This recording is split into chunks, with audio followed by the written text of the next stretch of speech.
Se você chegou nesse vídeo é porque você realmente tem o interesse em aprender acerca da palavra de Deus.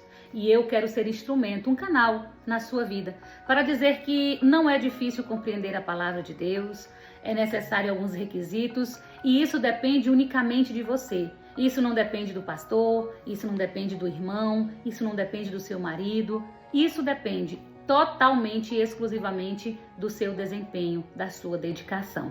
E eu quero passar algumas instruções nesse vídeo. Se possível, pegue a caneta e o papel para anotar. Todos os dias, segue exatamente o que eu vou orientar aqui e você depois volte nesse vídeo e coloque nos comentários a forma como a sua vida espiritual tem evoluído. E eu posso te dizer que não somente espiritual, porque quando nós aprendemos da palavra de Deus, nós crescemos em todas as áreas da nossa vida.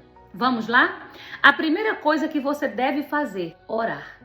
Peça ao Senhor para que abra o seu entendimento.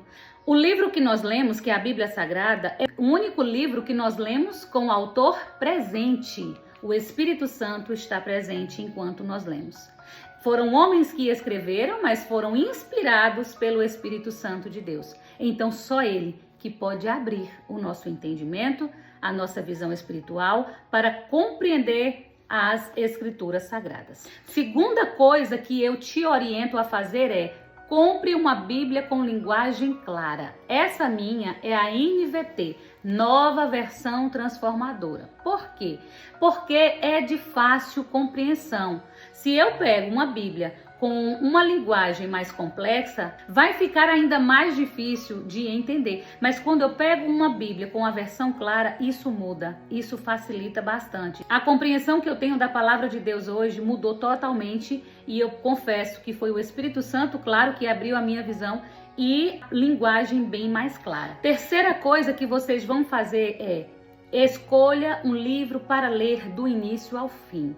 Não leia capítulos aleatórios, versículos aleatórios. Por exemplo, hoje eu vou ler em Mateus, amanhã eu vou ler em Marcos, depois eu vou para Gênesis. Não tem como compreender a Bíblia desse jeito. Não. Escolha um livro da Bíblia para você ler, que você vai ler do primeiro capítulo até o último capítulo. Aí você vai fazer algumas perguntinhas acerca desse livro para você compreender e extrair daquele livro edificação para a sua vida. Por exemplo, o livro de Mateus. Vamos escolher o livro de Mateus. Eu vou ler Mateus esse mês. E quem escreveu Mateus? O próprio Mateus, certo? A outra perguntinha, direcionado a quem? Mateus direcionou para os judeus. Irmã, mas na Bíblia não fala. E onde eu consigo essas informações? Irmãos, a internet está aí como uma ferramenta maravilhosa para nos auxiliar. Se você colocar aí para quem Mateus direcionou o livro que ele escreveu, vai aparecer que é para os judeus. Então, assim, vamos usar a internet também ao nosso favor. Porque, de fato, irmãos, é importante, ao invés de só ficar vendo vídeos que não acrescentam nada na nossa vida. Aí, depois que você descobre que Mateus direcionou esse livro para os judeus, eu preciso agora entender outro ponto importante.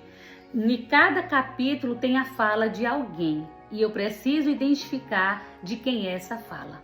Tem capítulo que a fala é de João Batista, tem capítulo que a fala é de Jesus, tem capítulo que a fala são dos fariseus, tem dos discípulos e assim por diante.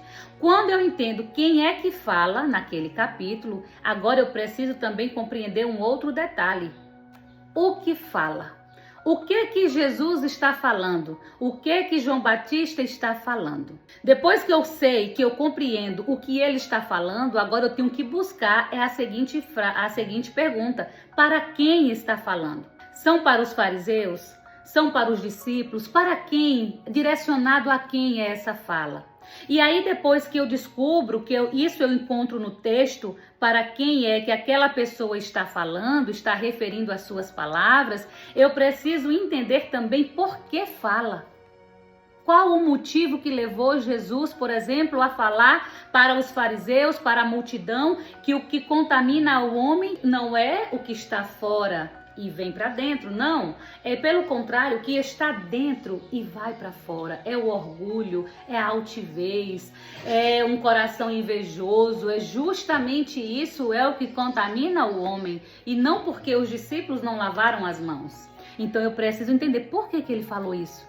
Aí eu logo compreendo que é porque os fariseus viviam com falsidade. Uma religião falsa, vivendo de máscaras, dizendo temos que amar, temos que cuidar, mas eles não amavam, eles não cuidavam do próximo.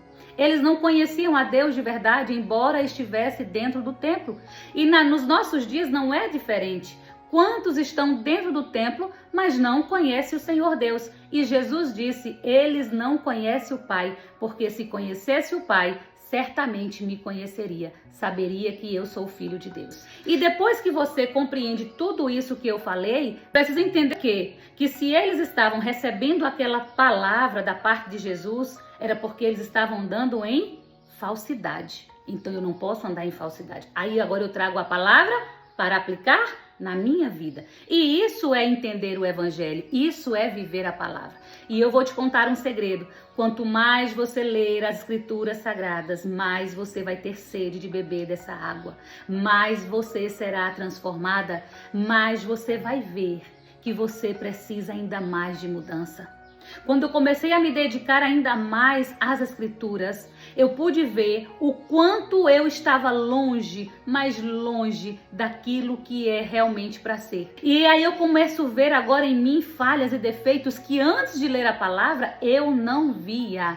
Eu não via o orgulho em mim, eu não via o olhar altivo em mim, eu não via muitas vezes a inveja que estava guardada lá no fundo do meu coração. Então a importância de ler a palavra de Deus é porque ela vai nos transformando e nos lavando. A água que jorra dentro da gente vai limpando e vai tirando tudo que não é bom. Então por isso eu aconselho, nunca deixe de ler as escrituras sagradas. E eu quero dizer a você que se você não é inscrito nesse canal ainda, se inscreva. Aqui nós vamos nos encontrar sempre para falar a respeito das coisas de Deus.